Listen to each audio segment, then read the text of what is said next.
Picture this scenario, because I guarantee it has happened to you in the last month. It is 5:30 p.m. on a Friday. You have just finished the 45-hour work week. You're physically present in your car or on the train, but your brain is completely fried. You're driving home and the idea of cooking a meal seems about as appealing as climbing Mount Everest. So you pull up the delivery app. You order Thai food or pizza or burgers. That cost you $45 with the tip and fees. Then you get home. You crack open a beer or pour a glass of wine to take the edge off, and you sink into the couch to binge a show you don't even really like, just to turn your brain off. You tell yourself, I earned this. I worked hard all week. But what if I told you that mathematically, you didn't just spend $45? What if I told you that the pizza, the gas you burned driving home, the nice shirt you wore to the office, and the stress that forced you to order that food in the first place are all hidden taxes that are reducing your salary by nearly 70%? You think you were selling your time for $30 an hour. But after we do the forensic accounting on your life, the math proves you might be working for less than $4 an hour. My name is Bobby, and I spend way too much time obsessing over the invisible equations that govern our lives and keep us running on hamster's wheels that are moving slightly faster than we can run. If you are someone who looks at your paycheck and wonders where it all goes, or if you feel like you are working harder in late 2025 than ever before, but your savings account is basically flat, make sure to hit that subscribe button and give this video a thumbs up. Because today, we aren't talking about investing. We're talking about an accounting fraud, not one committed by a corporation, but one you are unknowingly committing against yourself every single time you accept a job offer based on the gross salary. We're going to calculate your real hourly wage. And I have to warn you, once you see this number, you will never look at a price tag the same way again. Here's the fundamental lie we are all sold from the moment we graduate school. We are told that our value is defined by our annual salary. If you make $65,000 a year, that is roughly $31 an hour. That sounds decent. It's respectable. It's enough to live, theoretically. But in the business world, looking at revenue without looking at expenses is how companies go bankrupt. If a bakery sells $1 million worth of bread, but spends $1,001 on flour and rent, that bakery is worth zero. Yet when it comes to our own labor, we only look at the revenue, the salary. We completely ignore the cost of goods sold. And the good being sold is you, your life, your energy. And the cost of selling yourself to an employer is astronomical. Let's perform a brutal audit of a hypothetical average worker in this economy. Let's call him James. James makes that respectable $31 an hour. But before that money even hits his account, the government takes his cut. Between federal tax, state tax, and FICA, that $31 is instantly shaved down to about $24. That is the easy math. We all know that. But now we have to subtract the work-related costs. These are the expenses James pays solely for the privilege of having his job. First, the commute.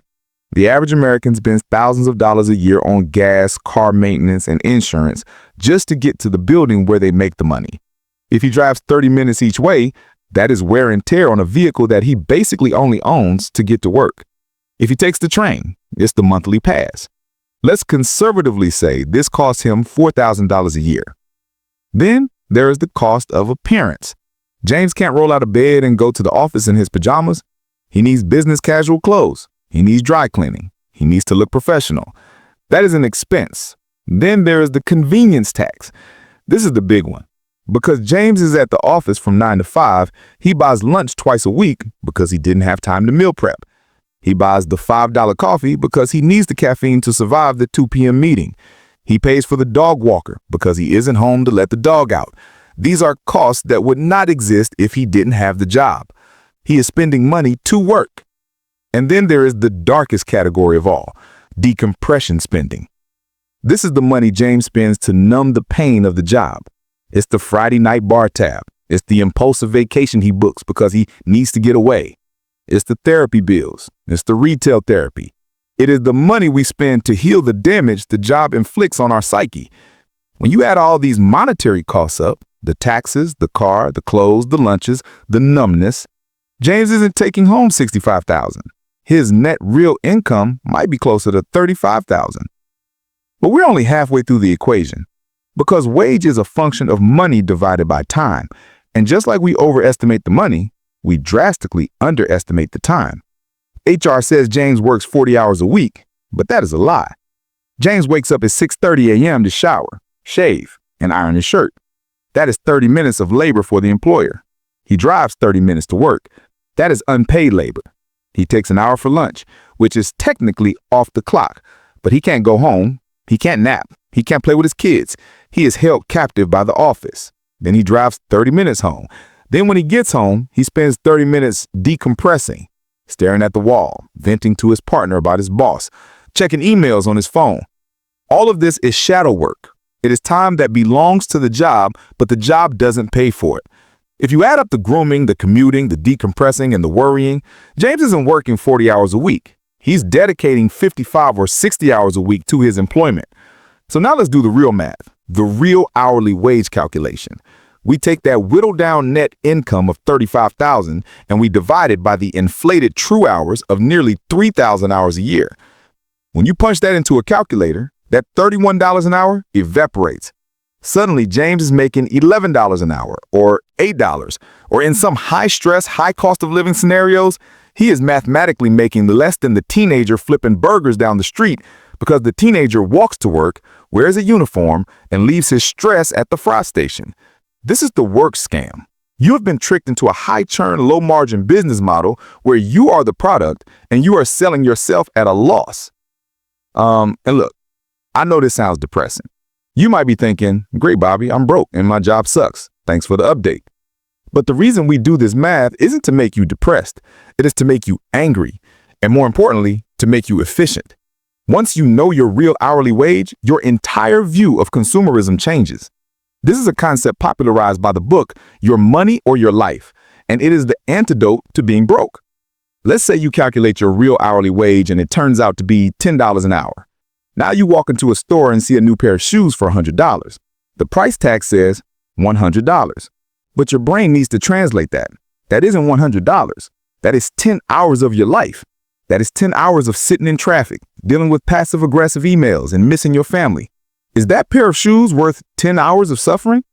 Suddenly, the answer is almost always no. This math exposes the trap of the golden handcuffs. We often take promotions that offer more money, but come with exponentially higher costs. Let's say you get promoted to manager. They offer you $10,000 a raise. Awesome, right? But now you have to work late every night, so you order takeout every night. You have to buy nicer suits. You need a second car because you can't carpool anymore. And your stress levels skyrocket, so you book a more expensive vacation. You might actually find that your real hourly wage actually goes down after a promotion. You are processing more money through your bank account, but you are keeping less of it, and you are giving up more of your life to get it. There is also a hidden opportunity cost here that is terrifying. When you spend your money on the costs of working, the commute, the convenience food, you are robbing your future self of compound interest. That $5 a day on coffee because you're too tired to brew it at home? Over 30 years, invested at 7%. That is nearly $200,000. You aren't just drinking coffee. You are drinking your retirement.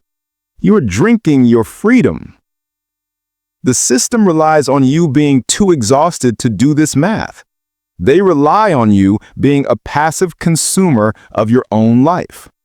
They want you to think, I make good money, so you keep signing the lease on the luxury apartment and financing the luxury car, keeping you trapped in the cycle of needing the job to pay for the things you bought to tolerate the job.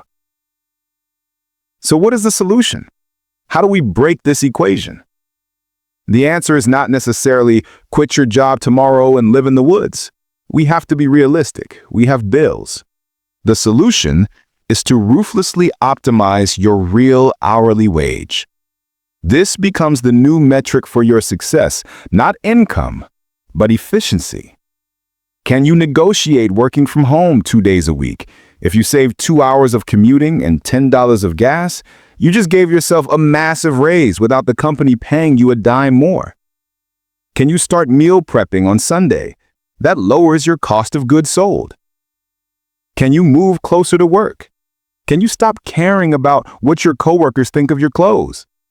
Every dollar of work expense you cut is a dollar of pure freedom. But the biggest shift is psychological. You have to start treating your labor like a business. A smart business owner doesn't just try to increase revenue, they try to increase margin. Your life is the business. Your margin is the time and money you have left over to actually be a human being. If you're making $100,000 a year, but you're spending $95,000 and 80 hours a week to generate it, you are a failing business. You are Enron. You are waiting to collapse.